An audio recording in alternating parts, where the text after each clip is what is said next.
The Advanced Law Enforcement Rapid Response Training Center released a new 26-page report on the school shooting in Uvalde.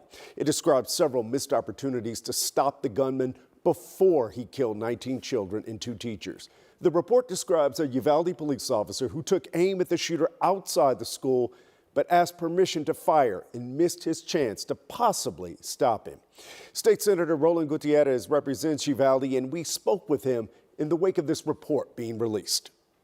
Well, first of all, Senator, welcome to the program. Thank you. Senator, I want to talk about this 26-page report that shed a lot of light on the response there in Uvalde. What were some of your prime takeaways after getting a chance to look at it?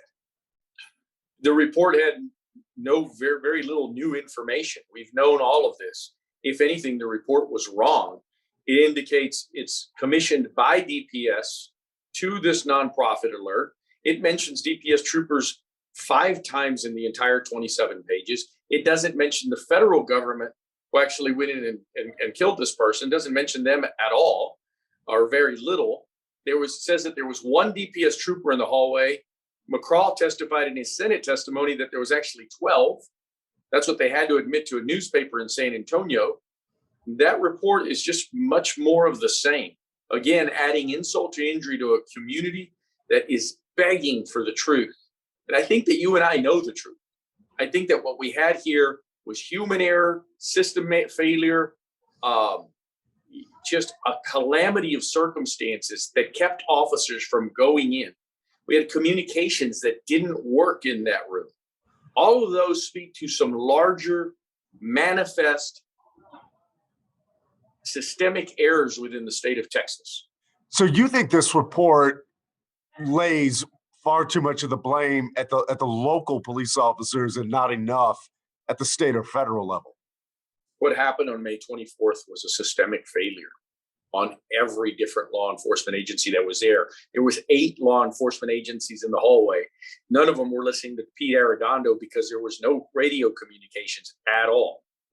The audio footage that they put out for body cams is only what people around you hear. The radios didn't work at all. And so how are we supposed to believe that he's the incident commander? In McCraw's own testimony, he testified that his staff was not listening to Pete Arredondo. And so if they're not listening to this guy supposedly give orders, then who is? Who is giving orders?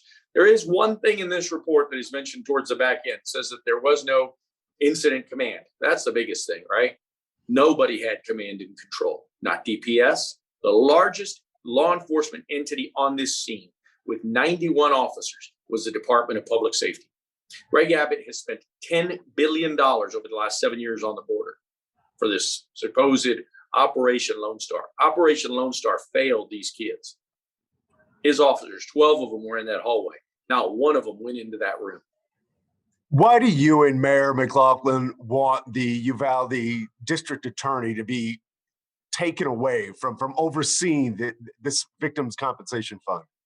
Well, for 2 reasons. Number one, she's got a conflict if she's running a criminal investigation, interviewing those same witnesses, and on the other hand, having a purse, a bag of money to contribute. Nevertheless, she's not doing a whole lot of money. And then the second reason is that she's just not doing a very effective job at it. She doesn't have the human manpower to be able to do this. TDEM, the Texas Department of Emergency Management, can do this in a faster, more efficient way.